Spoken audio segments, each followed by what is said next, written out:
বিদেশে চিকিৎসার জন্য নেওয়া হবে $15,000। বিদেশে উন্নত চিকিৎসার জন্য যাওয়া বাংলাদেশের জন্য বড় একটি স্বস্তির ঘোষণা দিয়েছে বাংলাদেশ ব্যাংক।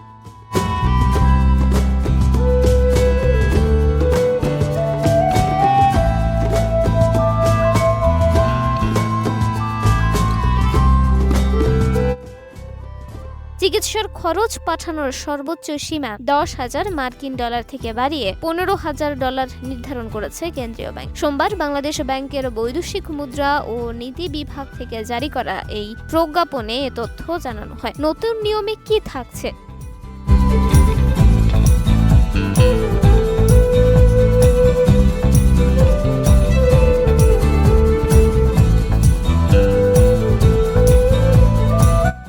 নতুন নির্দেশনায় বলা হয়েছে, একজন ব্যক্তি চিকিৎসা খরচ হিসেবে এখন থেকে সর্বোচ্চ $15,000 বৈধভাবে বিদেশে পাঠাতে পারবেন। এই অর্থ সরাসরি বিদেশি হাসপাতালের নামে পাঠানো যাবে অথবা আন্তর্জাতিক ডেবিট, ক্রেডিট কিংবা প্রিপেইড কার্ডের মাধ্যমে খরচ করা হবে।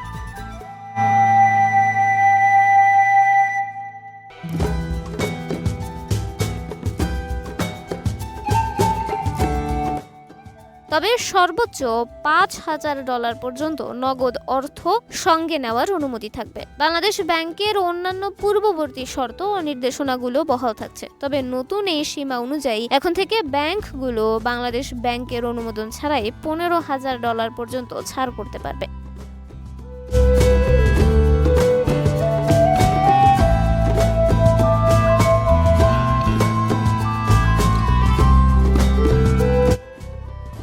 অতিরিক্ত অর্থ পাঠাতে হলে সংশ্লিষ্ট ব্যাংকে কেন্দ্রীয় ব্যাংকের অনুমতি নিতে হবে। ভিসা জটিলতায় বিকল্প দেশে ঝুঁকছে রোগীরা। সংশ্লিষ্ট বিশেষজ্ঞ ও ব্যাংকারদের মতে, প্রতিবেশী দেশ ভারতে ভিসা পাওয়া বর্তমানে বেশ জটিল হয়ে পড়েছে। ফলে অনেকেই চিকিৎসার জন্য থাইল্যান্ড, সিঙ্গাপুর, চীন, যুক্তরাষ্ট্রের মতো তুলনামূলক ব্যয়বহুল দেশে যাচ্ছেন। এসব দেশে চিকিৎসা ব্যয় বেশি হওয়ায় $10,000 সীমাবদ্ধতা গ্রাহকদের জন্য সমস্যা হয়ে দাঁড়িয়েছিল।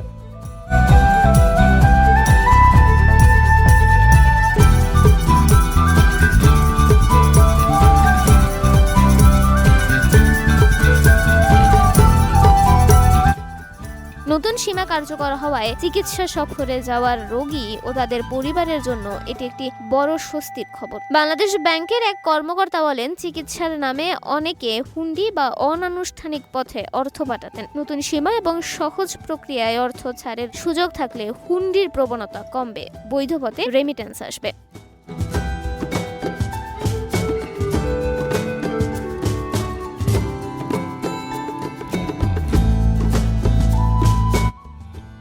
নতুন নির্দেশনায় গ্রাহকদের অনুরোধ, চিকিৎসা সংশ্লিষ্ট খরচ যেন ব্যাংকে কাগজপত্র জমা দেওয়া ছাড়াই নির্দিষ্ট ডকুমেন্টসের ভিত্তিতে সহজভাবে অনলাইনে ছাড় দেওয়া হয়। এতে করে সময় ও হয়রানি কমবে, একই সঙ্গে ব্যাংকগুলোতেও চাপ কমবে। চিকিৎসার ব্যয়ে ডলারের সীমা বাড়ানোর ও আন্তর্জাতিক কার্ডের মাধ্যমে বৈদেশিক ব্যয় সহজ করাকে অর্থনীতিবিদরা বলেছেন সময় উপযোগী সিদ্ধান্ত। যেন এটি যেমন ভোগান্তিও কমাবে, তেমনি বৈধ পথে রেমিটেন্স প্রবাহ বাড়াতে সহায়ক হবে।